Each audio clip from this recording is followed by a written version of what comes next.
लगभग 500-600 महिलाएं और 300-400 करीब पुरुष उस सहयोग शिविर में भाग ले रहे थे।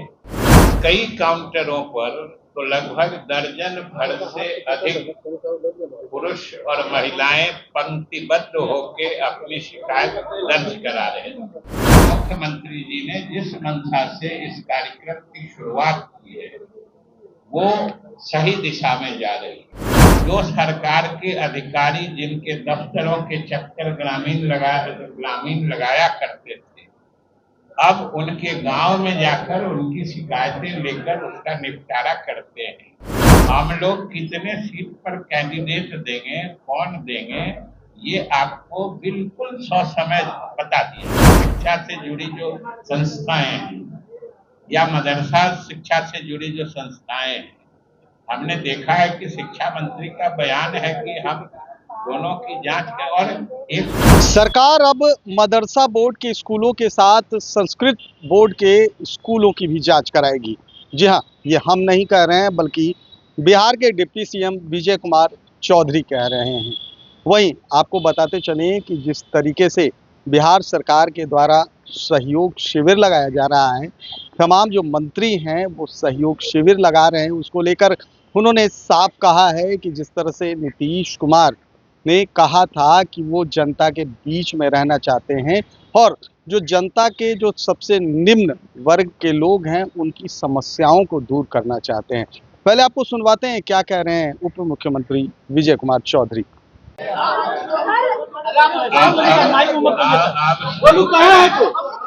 पीछे नहीं पड़ी, अपने जगह पर स्थिर रहिए। हाँ, निकल कर रही है। आपकी मुलाकात हुई है नीतीश कुमार से। आप लोग को कुछ सवाल है, कुछ बात है तो आप लोग पूछ लीजिए। हाँ, आज सहयोग शिविर का दूसरा चरण था और इस सिलसिले में हमको बताते हुए बहुत खुशी हो रही है कि दूसरे चरण का भी काम आज बहुत ही अच्छे ढंग से और प्रभावी ढंग से चल रहा है। अभी जब हम आपके सामने हैं तो हम सीधे पटना जिला के नौबतपुर प्रखंड के खजरी ग्राम पंचायत जो सहयोग शिविर का कार्यक्रम आयोजित था, हम सीधे वहीं से आ रहे हैं। वहां लगभग 500-600 महिलाएं और 300-400 करीब पुरुष उस सहयोग शिविर में भाग ले रहे थे और जो अलग अलग विभागों से संबंधित शिकायतों को दर्ज कराने के लिए और उनका पंजीकरण करने के लिए जो वो कार्यक्रम स्थल था उसके चारों तरफ अलग अलग विभाग के लिए स्टॉल लगे हुए थे और सब जगह सभी स्टॉल पर ऑनलाइन शिकायत दर्ज करने की व्यवस्था की गई थी और कई काउंटरों पर तो लगभग दर्जन भर से अधिक पुरुष और महिलाएं पंक्तिबद्ध होकर अपनी शिकायत दर्ज करा रहे थे और हमको प्रसन्नता हुई और इस कार्यक्रम की सफलता की पहचान जो बनी कि आज ही जिन कुछ लोगों ने शिकायत दर्ज कराई थी उसका तत्काल निदान करके आज ही जैसे किन्हीं का राशन कार्ड का था, किन्हीं का जॉब कार्ड का था, किन्हीं का लेबर कार्ड का था, किन्हीं का आयुष्मान कार्ड का था, तो आज ही दर्ज करा के या कुछ लोगों ने पहले जो दर्ज कराई, आज दर्जनों लाभार्थियों को अलग अलग लाभ की स्वीकृति पत्र भी हमने वहां उस शिविर में बांटा और लोग में भी काफी इस शिविर के प्रति उत्साह का माहौल है और हम समझते हैं कि सरकार ने जिस मंशा से या हमारे मुख्यमंत्री जी ने जिस मंशा से इस कार्यक्रम की शुरुआत की है वो सही दिशा में जा रही है। और इस कार्यक्रम की रूपरेखा जो है आप सबको याद होगा, जो पूर्व मुख्यमंत्री श्री नीतीश कुमार जी ने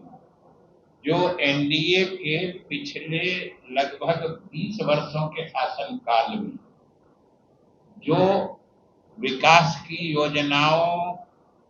की का फॉर्मेट बनाया था या सीधे जनता से सरकार की योजनाओं के बारे में फीडबैक लेने का जो सिलसिला आप सबको याद होगा, जो हमारे पूर्व मुख्यमंत्री श्री नीतीश कुमार जी ने शुरू किया था, ये लगभग उन्हीं के उसी पद्धति के आधार पर इस कार्यक्रम का आयोजन हो रहा है और सब लोग इसको अच्छा मान रहे हैं। आपको याद होगा कि मुख्यमंत्री जी ने पता नहीं दर्जनों यात्राएं की थी और हर यात्रा में जन संवाद एक कार्यक्रम निश्चित रूप से होता था और लोग शुरू में तो शिकायतें ऑफलाइन दरखास्त देते थे, बाद में ऑनलाइन भी व्यवस्था की गई और उन शिकायतों का निपटारा करके सीधे जो शिकायतकर्ता होते थे उन तक उसकी सूचना भेज दी जाती। नीतीश कुमार जी ने, आपको याद होगा कि लोक सेवाओं के अधिकार का कानून बनाया, मतलब सरकार जो ग्रामीणों या लोगों की सेवा के लिए जो सबसे निचला प्रशासन का स्तर होता है, प्रखंड और अंचल, वहां से लोगों को इन सेवाओं को मिलना है, चाहे दाखिल खारिज है या इंदिरा मतलब प्रधानमंत्री आवास है या पुरानी योजनाओं का लाभ है, इसके लिए उन्होंने लोक सेवाओं का अधिकार कानून बना दिया और उसके तहत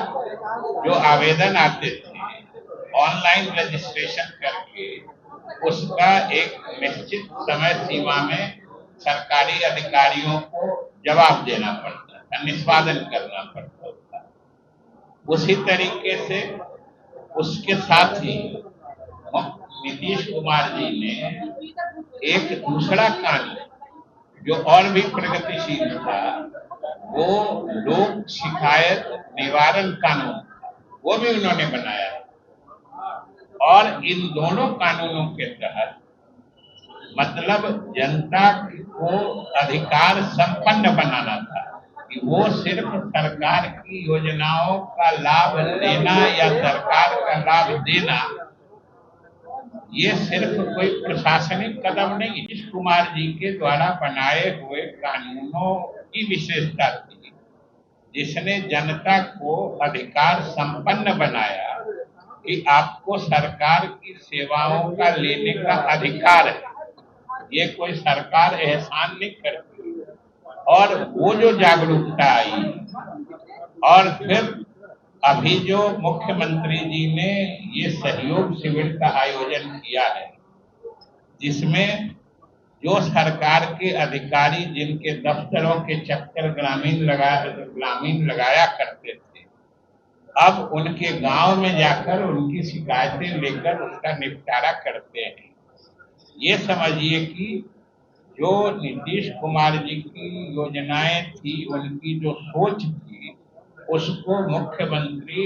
श्री सम्राट चौधरी जी ने तार्किक परिणति तक पहुंचाने का काम किया है। इसके लिए पूर्व मुख्यमंत्री जी के प्रति भी आभार प्रकट करते हैं और वर्तमान मुख्यमंत्री सम्राट चौधरी जी को भी हम धन्यवाद देते हैं। विधान परिषद चुनाव को लेकर लगातार क्या हम लोग कितने सीट पर कैंडिडेट देंगे, कौन देंगे,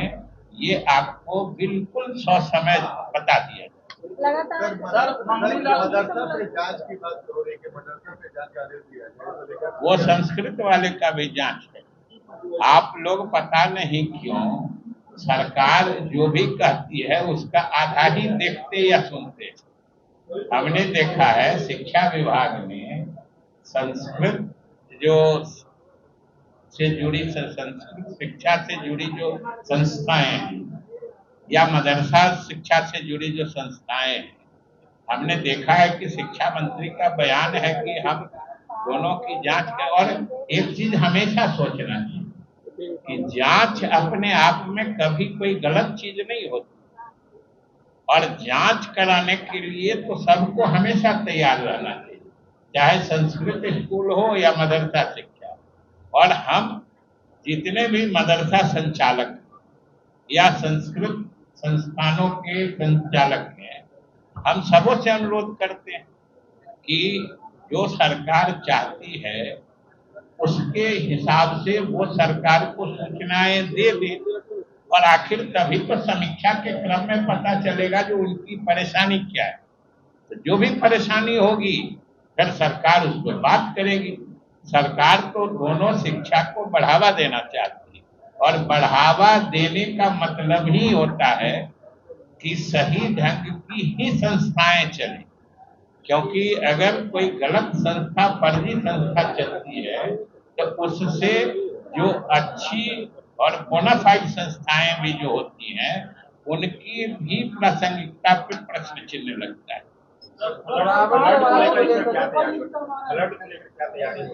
फ्लड को लेके आपको हम बता दें कि हमारी तैयारी मुकम्मल है, पूरी।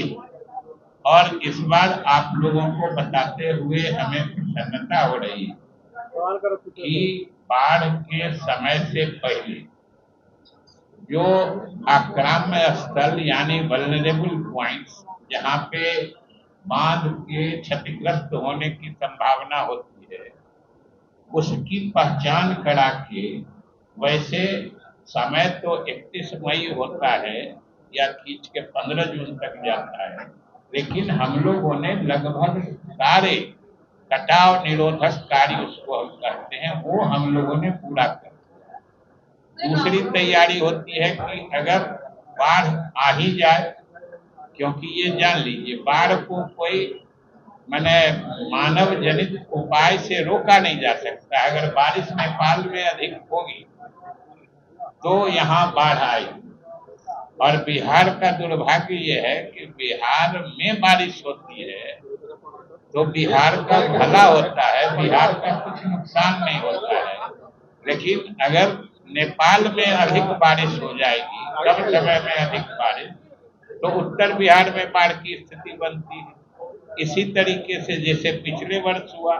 अगर झारखंड में बेहिसाब बारिश होती है तो हमारा दक्षिण बिहार, नालंदा है, नवादा है, ये सब बाढ़ से प्रभावित हो जाता है। इसलिए बाढ़ के पहले की जो तैयारी है वो हम लोगों ने पूरी कर ली है। दूसरा, अगर किसी आकस्मिकता के तहत बाढ़ की स्थिति बनेगी तो बाढ़ संघर्षात्मक कार्य, जिसको फ्लड फाइटिंग कहते हैं, उसमें जिन सामग्रियों की आवश्यकता होती है वो भी भरपूर यानी पर्याप्त मात्रा में हम लोगों ने अलग अलग जगहों पर उसका स्टोर कर दिया है, भंडारण हो गया है, जिससे किसी भी आकस्मिकता से निपटा जा सके।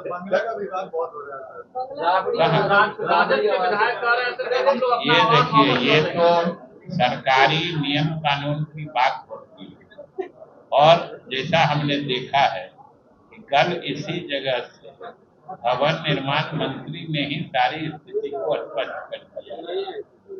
मंडल कह रहे हैं कि मंत्री अब उनके कहने का लिए आप क्यों परेशान होते हैं, बोलने दीजिए।